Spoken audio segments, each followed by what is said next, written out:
అలాగే CM KCR Warangal MP అభ్యర్థి Kadiyam కావ్యను ప్రకటించినప్పటికీ Kadiyam Srihari Kavya BRS పార్టీని వీడి కాంగ్రెస్ పార్టీలో జాయిన్ కావడం జరిగింది. ఈ సందర్భంగా వరంగల్ ఎంపీ స్థానం ఎవరికి ఇస్తారా అని ఒక ఉత్కంఠ ఏర్పడ్డది. ఇన్ని రోజుల తర్వాత ఆ వరంగల్ స్థానాన్ని ఎవరికి కేటాయించాలో కేసీఆర్ గారు కేటాయించడం జరిగింది.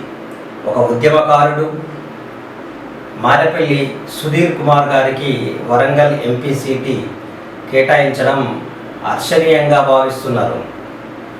అంతేకాకుండా ఈ సుధీర్ అనే వ్యక్తి ఉద్యమంలో 2001 నుంచి గొప్పగా పోరాటం చేసినట్లు, అలాగే ఒక బలమైన సామాజిక వర్గానికి సంబంధించినటువంటి వ్యక్తిగా ఈయనను పరిగణించడం జరుగుతుంది.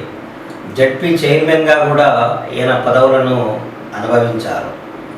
ఎన్నో విషయాలలో సుధీర్ గారికి మంచి ఫాలోయింగ్ ఉంది, ప్రజలలో మంచి పేరుంది, సమాజం పట్ల గౌరవం ఉంది, సమాజంలో బాధ్యతగా మెలుగుతాడని ఒక నానుడి కూడా ఉంది. బలమైన సామాజిక వర్గము, అలాగే కడియం కావ్యను ఎదుర్కొనే సత్తా ఉన్నటువంటి వ్యక్తి.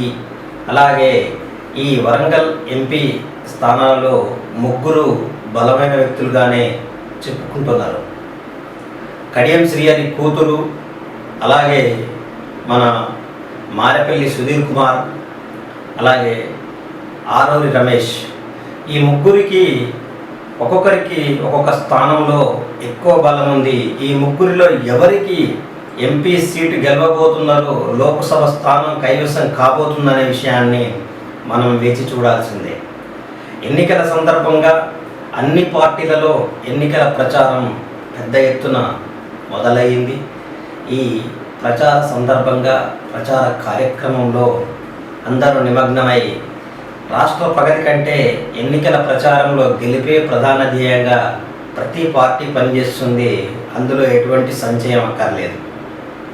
ఎటువంటి సంశయాలు లేకుండానే అన్ని పార్టీలకు సంబంధించిన అన్ని ఎంపీ అభ్యర్థులు కేటాయించినప్పటికీ కాంగ్రెస్ పార్టీ మాత్రం ఇప్పటి వరకు హైదరాబాద్కు సంబంధించినటువంటి ఎంపీని సీటు ఎవరికి ఇస్తారని క్లియర్ కట్ ఇవ్వకపోవడం, రాజకీయ ఎత్తుగడలు పై ఎత్తుగడలు మాజీ సీఎం కేసీఆర్ను మించి మన రేవంత్ రెడ్డి కార్యవర్గంలో ఉంది, మంత్రివర్గంలో కూడా ఉంది.